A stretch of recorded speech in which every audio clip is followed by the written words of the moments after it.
Aujourd'hui, on explore un sujet dont on ne parle pas assez, c'est le non. Et si en fait le non était un cadeau? J'ai envie qu'on explore cette notion pendant cette vidéo.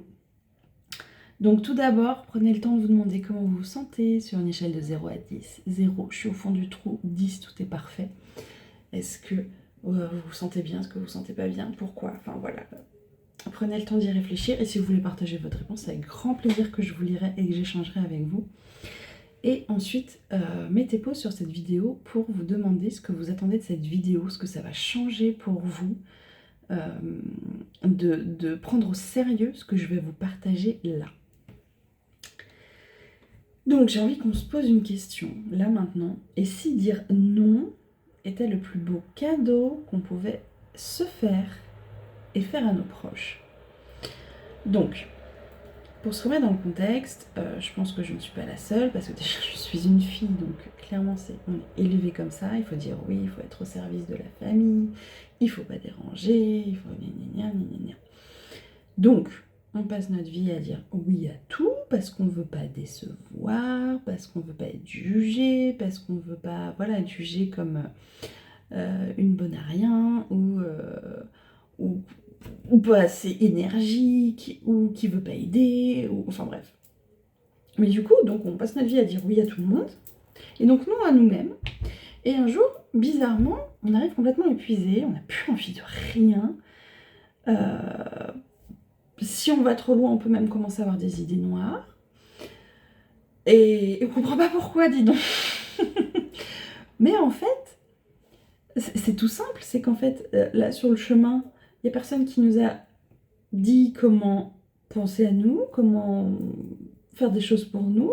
Donc on est en pilote automatique. Ah bah oui, je fais ça pour les enfants, je fais ça pour mon mari, je fais ça pour la maison, je fais ça pour le travail. Ah bah oui, et puis mes parents m'ont demandé ça. Ah puis oui, et puis... Et puis du coup, alors nous, on se pose jamais la question de savoir si on est bien, si on va bien, si on a mal quelque part. Si on a mal, c'est pas grave, il faut continuer. Hein. Oh là là, moi j'ai pas le choix.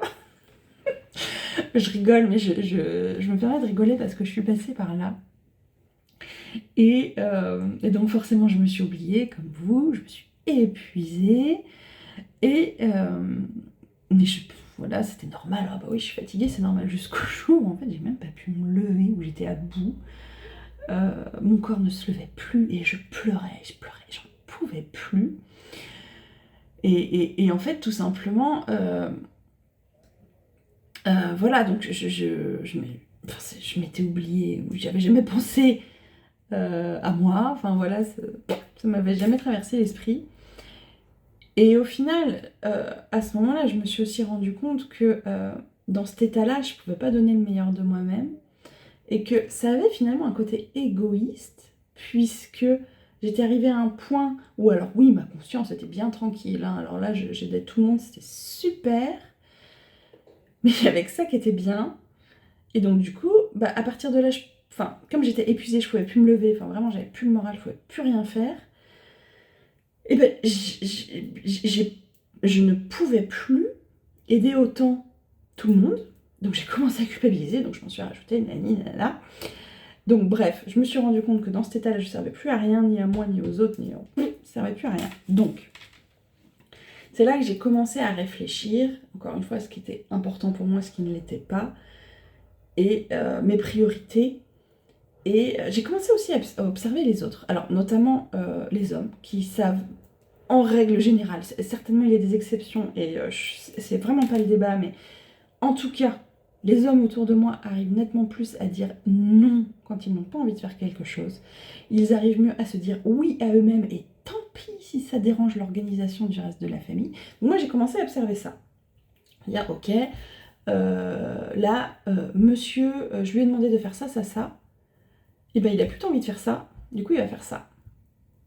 Donc forcément, moi ça vient titiller un petit peu mon fort intérieur. On se dit, ah, comment ça? Il dit pas oui aux autres, il se dit oui à lui.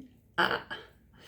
Donc forcément, c'est très frustrant au début, ça provoque beaucoup de colère parce qu'on comprend pas. Nous, nous, on nous a dit il faut toujours faire pour les autres d'abord et puis nous ensuite. Et là, il se trouve que je pense que c'est pour ça qu'il est dans ma vie, hein, clairement. Enfin, pour ça, entre autres. mais m'apprendre que on peut se dire oui aussi. Et donc, du coup, on se sent mieux. Et puis, bah, tout le reste de la famille va mieux aussi, en fait.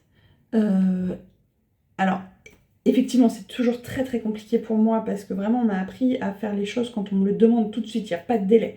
Tu me demandes un truc, je te le donne tout de suite. C'est pas oui, ok, tu l'auras dans la semaine. C'est là, voilà, tu me le demandes et tu l'as dans la minute, quoi. Enfin, ce qui est gérable. Donc, du coup, forcément, ça vient un petit peu titiller ça chez moi. Mais, donc, alors plutôt que de me fatiguer à lui répéter tout le temps, bah maintenant je fais des listes. Voilà, j'ai besoin que tu fasses ça, ça, ça. Il fait quand il veut. Si j'en ai marre d'attendre, je le fais moi-même. Mais au final, lui, il est nettement plus serein en fait que moi. Il est beaucoup plus posé, il est beaucoup moins stressé. Bah, parce qu'il y a de la place pour lui dans sa vie. Et donc c'est ça que j'ai commencé à étudier, enfin à observer. Donc ok, donc lui, il a envie de faire ça, alors que moi, je veux qu'il fasse ça. Et il m'a dit non. Et bah si j'essayais. Et ben j'ai commencé, donc forcément, alors l'autre côté c'est ah, on peut rien te demander, gna, gna, gna. Forcément, il faut le temps que tout le monde s'ajuste. Hein. Mais au final, pareil, la famille se rend compte que voilà, on a pris du temps pour nous, du coup on se sent mieux, on est plus disponible, et puis tout le monde est content. Donc oui, voilà, vraiment, c'est compliqué au début de dire non, hein. Déjà pour soi, c'est bon. Mais bon, on sait. Et puis en plus, je trouve que pour l'éducation des enfants, c'est super important d'apprendre à se dire. Enfin, qu'ils apprennent eux aussi à se dire oui et pas à se sacrifier, pas à se dévouer toute leur vie. Donc, évidemment, une fois que j'ai commencé à faire ça, ouais, j'étais plus alignée avec ce que je faisais. Ma vie était plus légère, les échanges et les attentes étaient plus légères, et donc forcément, je suis beaucoup moins fatiguée, du moins émotionnellement. Et donc, comment j'ai fait ? Alors, j'ai pas commencé du jour au lendemain à dire non sur des grosses choses. Hein. Par exemple, je sais pas quoi donner comme exemple, mais commencer par des petites choses plus légères en disant non, tu vois, qu'est-ce que je peux donner comme exemple Ouais, c'était drôle hier. C'était hier, il y avait des trucs à faire, ou samedi, il y avait des trucs à faire et j'avais pas envie. Voilà, c'est ça. Monsieur a rentré des courses, donc il fallait ranger les courses. Non, j'avais pas envie de l'aider. Mais il m'a rien demandé, hein, parce qu'il me demande pas, hein, il fait son truc, puis d'abord il aime pas... Si, à un moment, il m'a demandé un truc, j'ai dit non, j'ai pas envie.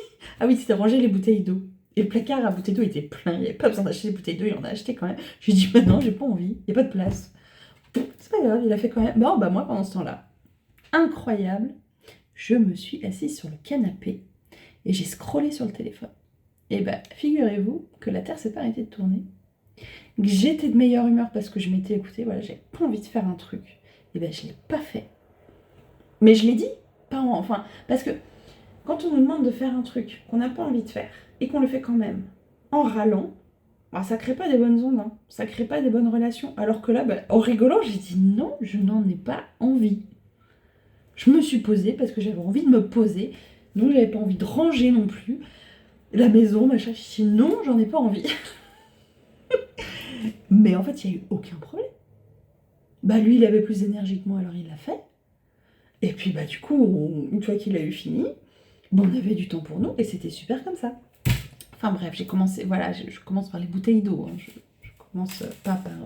j'ai pas d'exemple là en tête, parce que moi, c'est quelque chose que j'apprends aussi, hein, mais qu'est-ce que ça fait du bien. Vraiment, je vous conseille la prochaine fois qu'on vous demande un tout petit truc, et que vous n'en avez pas envie, mais dites-le en rigolant. Mettez pas un truc super lourd, quoi. C'est non, j'ai pas envie. Et regardez comment ça se passe. Puis du coup, la prochaine fois, vous pourrez peut-être dire non à quelque chose d'un peu plus important. Enfin bref, voilà, tout le monde va s'adapter et ce sera très bien. Du coup, je suis curieuse, mettez-moi en commentaire ou partagez-le par message comme vous préférez, ce à quoi vous allez pouvoir dire non. Voilà, après cette vidéo, donc ça va trotter dans votre tête.